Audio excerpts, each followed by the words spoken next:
जय श्री कृष्णा। नमस्कार दोस्तों, मेरे YouTube चैनल धर्म ज्ञान विद विशाखा पर आपका स्वागत है। हिंदू धर्म में पूर्णिमा तिथि का विशेष महत्व माना जाता है। वर्ष भर में 12 पूर्णिमा तिथि आती है और सभी का अपना अपना महत्व होता है, परंतु हिंदू धर्म में माघ पूर्णिमा का विशेष महत्व है। धार्मिक मान्यताओं के अनुसार माघ पूर्णिमा का दिन भगवान विष्णु और माँ लक्ष्मी की कृपा पाने के लिए श्रेष्ठ माना जाता है। यह दिन स्नान और दान के लिए विशेष महत्व रखता है। इस वर्ष की माघ पूर्णिमा खास तौर पर महत्वपूर्ण है, क्योंकि इस दिन महाकुंभ में पवित्र स्नान का आयोजन होगा। यह दिन माघ स्नान का अंतिम दिन होता है और इसी दिन कल्पवास का समापन भी होता है। इस बार माघ पूर्णिमा 12 फरवरी को मनाई जाएगी। माघ महीने के दौरान कुछ भक्त एक महीने तक प्रयाग के गंगा तट पर निवास करते हैं, जिसे कल्पवास कहा जाता है। माघ माह की पूर्णिमा इस साल 12 फरवरी दिन बुधवार को पड़ रही है। इस दिन माँ लक्ष्मी की पूजा का विधान है। इसके अलावा इस बार माघ पूर्णिमा पर अमृत स्नान का भी योग बन रहा है। ऐसे में माघ पूर्णिमा का महत्व और भी बढ़ रहा है। इस माघ पूर्णिमा के दिन घर पर है तो क्या करना चाहिए और क्या नहीं। वहीं अगर माघ पूर्णिमा के दिन अमृत स्नान के लिए महाकुंभ में है तो कौन से कामों को करें और कौन सी गलतियों को करने से बचें। नंबर 1, दोस्तों, यदि माघ पूर्णिमा के दिन आप घर में हैं तो माँ लक्ष्मी की विधिवत पूजा करें और उन्हें खीर का भोग अवश्य लगाएं। वहीं अगर आप महाकुंभ में हैं तो माँ लक्ष्मी का ध्यान करते हुए उनके मंत्रों का जाप करें। माँ लक्ष्मी को आप खीर का भोग तो नहीं लगा पाएंगे, लेकिन किसी गरीब व्यक्ति को पूर्ण श्रद्धा से खीर खिलाएं। नंबर 2, दोस्तों, यदि माघ पूर्णिमा के दिन आप घर में हैं तो चंद्रमा के निमित्त अर्घ्य अवश्य दें और किसी शुभ कार्य या मांगलिक कार्य में चांदी का दान करें।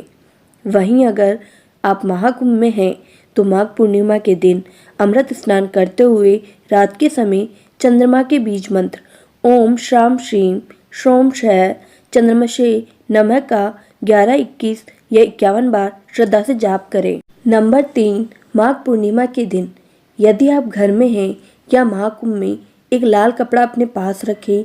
माँ लक्ष्मी की पूजा या मंत्र जाप के बाद उस लाल कपड़े में एक मुट्ठी अक्षत या फिर 11 गोलियां रख ले। घर में है तो उस कपड़े में गांठ बांधकर उसे घर की तिजोरी में रखें और महाकुंभ में है तो संगम में प्रवाहित कर दें। नंबर 4, माघ पूर्णिमा पर अपने किसी भी कार्य से भगवान विष्णु और माँ लक्ष्मी का अनादर नहीं करें। ऐसा करना कष्टों को निमंत्रण देने जैसा होता है, इसलिए कोशिश करें कि आपसे भूल से भी ऐसी गलती ना हो। नंबर 5, इस दिन देर तक सोना गलत माना जाता है।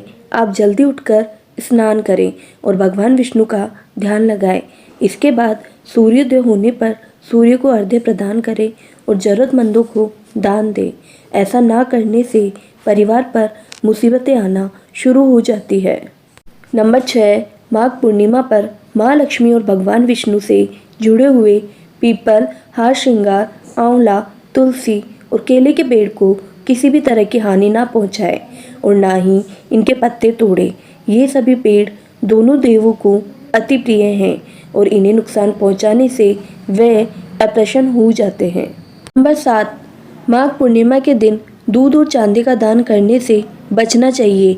मान्यता है कि माघ पूर्णिमा पर दूध और चांदी का दान करने से चंद्र दोष लग सकता है और आर्थिक स्थिति भी प्रभावित होती है। नंबर 8, माघ पूर्णिमा के दिन घर में अंधेरा नहीं होना चाहिए। ऐसा कहते हैं कि घर में अंधेरा होने से माँ लक्ष्मी निवास नहीं करती है, इसलिए ध्यान रखें कि माघ पूर्णिमा के दिन घर के किसी भी कोने में अंधेरा ना रहे। नंबर 9, माघ पूर्णिमा के दिन माँ लक्ष्मी का आशीर्वाद पाने के लिए तामसिक भोजन का सेवन ना करें। इस दिन मांस मदिरा का सेवन करने से माँ लक्ष्मी कुपित हो सकती है।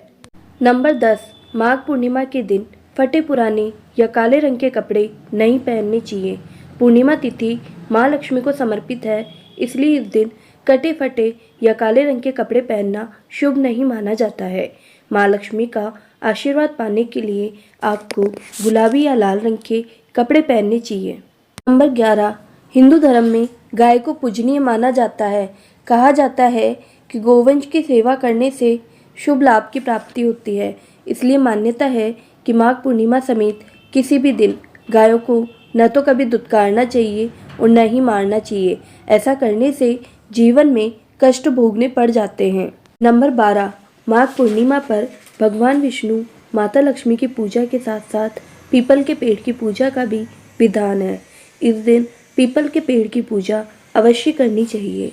नंबर 10, माघ पूर्णिमा पर पूजा के बाद माँ लक्ष्मी भगवान विष्णु को सफ़ेद वस्तुओं का भोग लगाए, जैसे पतासा, खीर, मखाने की खीर आदि। साथ ही सफ़ेद वस्त्र का अगर किसी को दान करते हो तो उससे माता लक्ष्मी और भगवान विष्णु प्रसन्न होते हैं।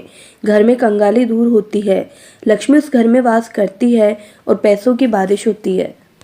नंबर 13, माता लक्ष्मी को प्रसन्न करना जितना महत्वपूर्ण है उतना ही भगवान विष्णु को माघ पूर्णिमा पर अपने किसी भी कार्य से भगवान विष्णु या उनसे जुड़ी वस्तुओं का अनादर ना करें। ऐसा करने से लक्ष्मी कृपा आपको प्राप्त नहीं होगी। माघ पूर्णिमा के दिन किन चीज़ों का दान नहीं करना चाहिए? माघ पूर्णिमा के अवसर पर कुछ विशेष वस्तुओं का दान करने से शनि दोष या चंद्र दोष उत्पन्न हो सकता है, जिससे व्यक्ति को विभिन्न समस्याओं का सामना करना पड़ सकता है। नंबर 1, माघ पूर्णिमा के दिन लोहे की वस्तुओं का दान नहीं करना चाहिए। नंबर 2, माघ पूर्णिमा के दिन काले रंग के कपड़ों का दान नहीं करना चाहिए। नंबर 3, माघ पूर्णिमा के दिन चांदी की चीज़ों का दान नहीं करना चाहिए। नंबर 4, माघ पूर्णिमा के दिन नमक का दान नहीं करना चाहिए। नंबर 5, माघ पूर्णिमा के दिन चाकू, सुई या कैंची का दान भी नहीं करना चाहिए। धन्यवाद दोस्तों। अगर आपको मेरी ये वीडियो पसंद आई है तो चैनल को लाइक, शेयर एंड सब्सक्राइब करना मत भूलना।